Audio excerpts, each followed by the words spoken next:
बिस्मिल्लाहिर्रहमानिर्रहीम। अस्सलाम वालेकुम नाज़रीन। हदीस और फ़िक़्ह के मुतालिक कुछ सवालात मौलाना से पूछे गए, देखते हैं कि मौलाना ने क्या जवाब दिया है। हदीस और फ़िक़्ह सवाल ज़ैल में आपके लिटरेचर से चंद इक़्तिसाबात दरबारे मसला तक़लीद व इत्तिहाद मुरतब करके कुछ इस्तफ़सारात किए जाते हैं। इनसे सिर्फ इल्मी तहक़ीक़ मकसूद है, बहस मुद्दा नहीं है। नंबर 1, तमाम मुसलमान चारों फ़िक़्हों को बरहक मानते हैं। अलबत्ता ये ज़ाहिर है कि एक मामले में एक ही तरीके की पैरवी की जा सकती है, इसलिए उलमा ने तय कर दिया है कि मुसलमानों को इन चारों में से किसी एक ही की पैरवी करनी चाहिए। रिसाला दीनियात तबाह दोम सफ़ा 125। नंबर 2, फिर आप कैसे कह सकते हैं कि जिस हदीस को वो यानी मुहद्दिसीन सही करार देते हैं वो हकीकत में सही है। सेहत का कामिल यकीन तो खुद उनको भी न था, वो भी ज़्यादा से ज़्यादा यही कहते थे कि इस हदीस की सेहत का ज़न गालिब ये है। मजीद बरां ये ज़न गालिब जिस बिना पर उनको हासिल होता था वो बल्लिहाज़ रवायत था, न कि बल्लिहाज़ दरायत। उनका नुक्ता नज़र ज़्यादातर अखबारी था, फ़िक़्ह उनका असल मौजू ही न था।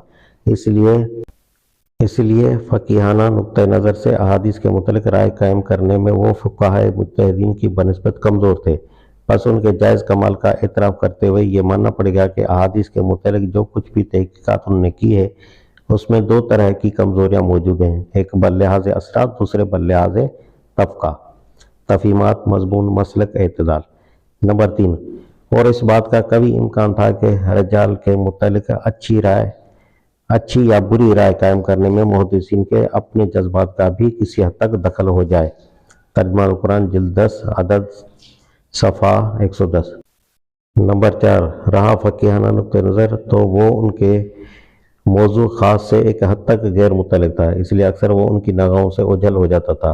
इसी वजह से अक्सर ऐसा हुआ है कि एक रवायत को उन्होंने सही करार दिया है, हालांकि मायने के लिहाज से वो ज़्यादा काबिल एतबार नहीं, और एक दूसरी रवायत को वो कलील एतबार करार दे गए, हालांकि वो मायनन सही है। मगर जो लोग शरीयत में नज़र रखते हैं उनसे ये बात पोशीदा नहीं कि मुहद्दिसाना नुक्ता नज़र फ़लसफ़ाना नुक्ता नज़र से बारहा टकरा गया है, और मुहद्दिसीन किराम सही अहादीस से भी अहकाम व मसाइल के इंतबात में वो एतदाल मलहूज़ नहीं रख सके हैं जो फ़ुक़हा व मुज्तहिदीन ने मलहूज़ रखा है। रवायत को बिल्कुल या रद्द करना भी गलती है और रवायत पर ही एतमाद करना भी गलती है, बल्कि मसलक हक इन दोनों के दरमियान है, और यही वो मसलक है जो आम मुज्तहिदीन ने अख्तियार किया है। इमाम अबू हनीफा की फ़िक़्ह में आप बकसरत ऐसे मसाइल देखेंगे जो मरसल और मौज़ल और मुनक़ता अहादीस पर मबनी है, या जिनमें एक कवील असनाद हदीस को छोड़कर ज़ईफ़ुल असनाद को कबूल कर लिया गया है, या जिनमें अहादीस कुछ कहती हैं और इमाम अबू हनीफा उनके असहाब कुछ कहते हैं। अब इन इक़्तिसाबात को सामने रखकर मेरे हस्ब ज़ैल सवालात पर रोशनी डालिए। अलिफ, मुसलमानों का चारों फ़िक़्हों को माना किस नस के मातहत है? बे, असनाद हदीस और तफ़क़ा मुज्तहिदीन में से किसको किस पर फजीलत है? जीम, तफ़क़ा मुज्तहिद और असनाद हदीस में से किस में ज़्यादा ज़नियत है? दाल, मुहद्दिस व फ़क़ीह एक ही आदमी हो सकता है या नहीं? रे, कोई नज़ीर बताएं कि इमाम अबू हनीफा ने मतन को मलहूज़ रख कर ज़ईफ़ुल असनाद हदीस को कबूल किया और कवील असनाद को छोड़ा। से, क्या ये कौल ऐमा के उन फैसलों के मुकाबले में कवील असनाद हदीस ही काबिल कबूल है? सही है। स्वाद, दरायात का मायार क्या है? उसे सामने रखकर असनाद सही रखने के बावजूद हदीस कवील असनाद को रद्द कर दिया जाए। नेज़ बताया जाए कि किस नस ने यह शर्त दरायत और उसका मयार कायम किया है। तो क्या किसी मुसलमान को यह हक है कि खुदा और रसूल सल्लल्लाहु अलैहि वसल्लम का हुक्म ज़ने गालिब के मौजिब उसे पहुँचे और उसमें दरायत की मदाखलत करके उससे गुरेज करे और अपने तफ़क़ा की बिना पर उसकी मुखालफत करे, जबकि उसके तफ़क़ा में भी ख़ता का इम्कान है? जवाब, अलिफ, चारों फ़िक़्हों का बरहक मानना किसी नस के मातहत नहीं है, बल्कि इस बिना पर है कि ये चारों फ़िक़ही मज़ाहिब किताब व सुन्नत से इस्तिंबात करने में उन उसूलों को अख्तियार करते हैं जिनके लिए शरीयत में गुंजाइश और बुनियाद मौजूद है, चाहे जुज़वी उमूर में उनके दरमियान कितना इख्तिलाफ हो और जुज़वी उमूर में उनसे इख्तिलाफ करने के लिए किसी के पास कितने ही मैक़ूल वजूह मौजूद हों। लेकिन उसूलन इस्तिंबात अहकाम के वही तरीके उन मज़ाहिब में इस्तेमाल किए गए हैं जो किताब व सुन्नत से साबित हैं और जिनसे खुद सहाबा किराम रज़वानुल्लाहि अलैहिम अजमईन ने इस्तिंबात मसाइल में काम लिया था।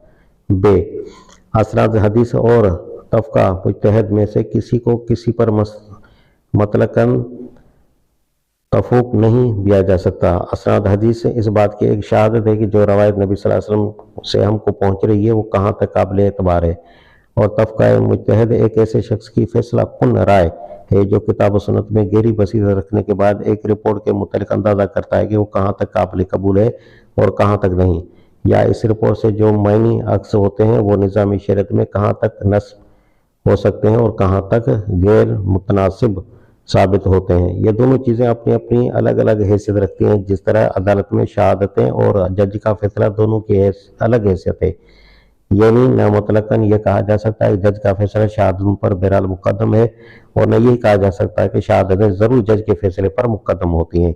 इसी तरह मुहद्दिस की शहादत और फ़क़ीह की इज्तिहादी तहकीक दोनों में किसी को भी मुतलकन दूसरे पर तरजीह नहीं दी जा सकती। जीम तफ़क़ा मुजतहद में भी ख़ता का इम्कान है और असनाद हदीस में भी। बस मेरे नज़दीक लाजिम है कि एक ज़ी इल्म आदमी मुजतहिदीन के इज्तिहादात और अहादीस की रवायत दोनों में नज़र रख कर के हुक्म शरई की तहकीक करे। रहे वो लोग जो हुक्म शरई की खुद तहकीक नहीं कर सकते, तो उनके लिए ये भी सही है कि किसी आलम के ऊपर एतमाद करें, और ये भी सही है कि जो मुस्तनद हदीस मिल जाए उस पर अमल करें। दाल एक आदमी बैक वक्त मुहद्दिस और फ़कीह हो सकता है, और ऐसा शख्स नरे मुहद्दिस या नरे फ़कीह के मुकाबले में उसूलन काबिल तरजीह है। लेकिन मेरा ये जवाब सिर्फ उसूली हैसियत से है। किसी शख्स खास पर उसका इंतबाक करने में लाजमन ये देखना पड़ेगा कि आया तफ़क़ा में उसका वही मर्तबा है जो हफ्ज़े हदीस में है। रे इस वक्त मेरे पेश नज़र मतलूबा नज़ीर नहीं है, और वैसे भी नज़ीरें पेश करने से बहस का सिलसिला दराज होता है। सीन आइमा मुजतहिदीन ने जो कुछ फरमाया है वो बिल्कुल सही है, और मैं भी उसी का कायल हूँ, लेकिन मैंने जो कुछ लिखा है उसका मतलब ये है कि बसा औक़ात सही असनाद हदीस मतन के एतबार से कमज़ोर पहलू रखती है, और किताब व सुन्नत से जो दूसरी मालूमात हमको हासिल होती हैं उनके साथ इसका मतन मुताबिकत नहीं रखता। ऐसे हालत में नागुज़ीर हो जाता है कि या उस हदीस की तावील की जाए या उसे रद्द किया जाए। स्वाद दराया से मुराद वो फ़हम दीन है जिसको कुरान मजीद में हिकमत से तहबीर किया गया है, और यह हिकमत शरीयत की सही पैरवी के लिए वही दर्जा रखती है जो दर्जा हज़ाकत का फ़न तिब में है। जिन लोगों ने इसमें से कम हिस्सा पाया हो या जिन्हें उसकी कदर और कीमत का एहसास न हो, उनके लिए तो यही मुनासिब है कि जैसा लिखा पाएँ वैसा ही अमल करें। लेकिन जिन्हें इसमें से कुछ हिस्सा मिला हो, वो अगर इस बसीरत से जो उन्हें अल्लाह के फजल से किताब सुन्नत में हासिल हुई हो काम न लें, तो मेरे नज़दीक गुनाहगार होंगे। मेरे पास कोई ऐसा ज़रिया नहीं है जिससे मैं आपको हिकमत और फ़िक़्ह और फ़हम दीन का कोई ऐसा मयार बता सकूं जिस पर आप नाप तोल करके देख लेंगे किसी ने उनमें से हिस्सा पाया है या नहीं, और पाया है तो कितना पाया है। ये बिल्कुल ऐसा ही है जैसे तबीब की हज़ाकत का जो जोहर शनासी का और किसी साहिब फ़न की फ़नी महारत का कोई नपातुला मयार मुकर्रर नहीं किया जा सकता, मगर इस चीज़ के हुदूद मुअय्यन नहीं किए जा सकते कि मायने ये नहीं है कि ये चीज़ सरे से लाश है या शरीयत में इसका कोई मकाम नहीं है।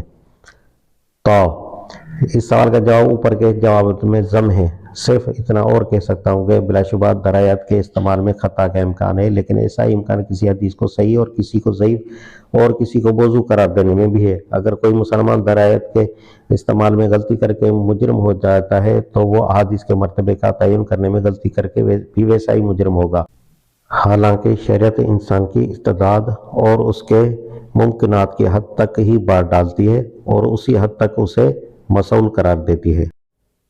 तो नाज़रीन देख लिया कि मौलाना ने क्या जवाब दिए। इसी तरह एक और सवाल के साथ मुझे इजाज़त दीजिए। अल्लाह हाफिज़।